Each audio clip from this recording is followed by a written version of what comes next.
کۆنفرانسی زانستی نێودەوڵەتی سافی هیرانی نەوای شعر و چرای نیشتمان ئەمڕۆ دووەم ڕۆژی کۆنفرانس بوو. دوێنێ بەیانی دەستی بە کاروبارەکانی کرد بە بەشداری 61 توێژەری کوردستانی خۆمان و وڵاتی ئێران و تورکیا و بە نووسینی 45 توێژینەوە لەسەر سافی هیرانی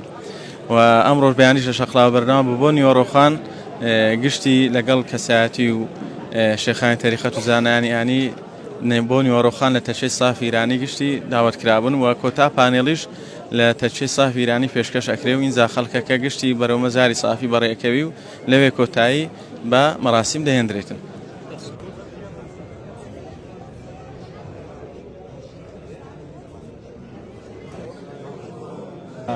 من دكتور مهدي فاتح لزانكوی سلێمانی هاتم بۆ کۆنفرانسی سافی هیرانی بەڕاستی کارێکی شایستە و جوان کرا بۆ گەورەی سافی هیرانی وایە زووتر بکرا بەڵام کە ئێستاش کراوە کارێکی شایەن و ناوازە و دەگمەن بووە لە خزمەتی گەورەی شاعیرە بووە. من بەش بەحاڵی خۆم بە توێژینەوەیەک بەشدار بووم بە ناوی لە خۆسەلماندنەوە بۆ تواننەوە قسەم لەسەرەوە کردوایە سافی یاخۆ شاعیری شتری کلاسیکی کوردی وەچی بە زمانی دووەم بە فارسی تورکی عەرەبی شعریان نووسیوە مەبەستیان چی بووە لەمە لاندێکۆڵەکان باسیەوەم کرد و ڕوون کرد کە ئەوان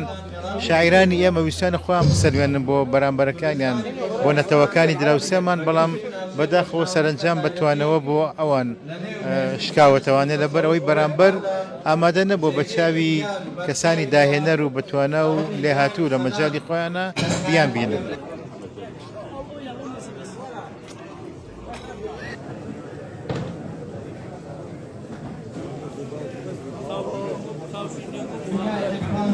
دکتۆر ئارەس حەمە ساڵح مامۆستا لە زانکۆی سلێمانی ئەمڕۆ هاتین دوو ڕۆژ هاتین بۆ بەشداری لە کۆنگرەی زانستی سافی هیرانی کێکە لە شاعیرە گەورەکانی کورد دەبوو تا ئێستا چەند دیدار و چەند کۆنگرەیەکی زانستی لەسەر بکرایە ئێستاش درەنگ نییە دەستخۆشی زۆرمان بۆ زانکۆی سەلاحەدین بۆ کۆلێجی پەرۆدەی شەقڵاوە کە ئەم کۆنگرە جوانیان کرد بەڕاستی کۆنگرەیەکی زانستی جوان بوو توێژینەوەی جوانی تیا بوو بەشدارێکی جوانی تیا بوو ئیدارەیەکی زۆر جوانی تیا بوو دەستخۆشییان لە یەکەی هیوادارین کە ئەم جۆرە کۆنگرانە لەلایەن زانکۆکانی کوردستانەوە ئەنجام درێت بۆ هەموو شاعیرەکان دەیان شاعیری گەورەمان هەیە تا ئێستا وەکو پێویست لای لێ نەکراوەتەوە هیوادارین بۆ شاعیرانی وەکو خادیم وەکو سافی هیرانی وەکو زۆر شاعیری تریشمان هەیە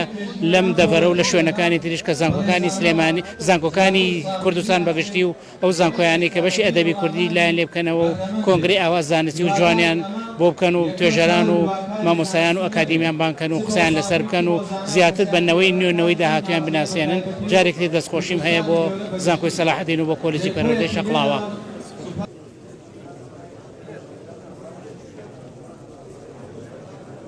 شد دریای 200 آب حیات است 100 گونه حیات است سراپای محبت بوسن ایارانی سوزی بر کوی ایمانا بریز بوسن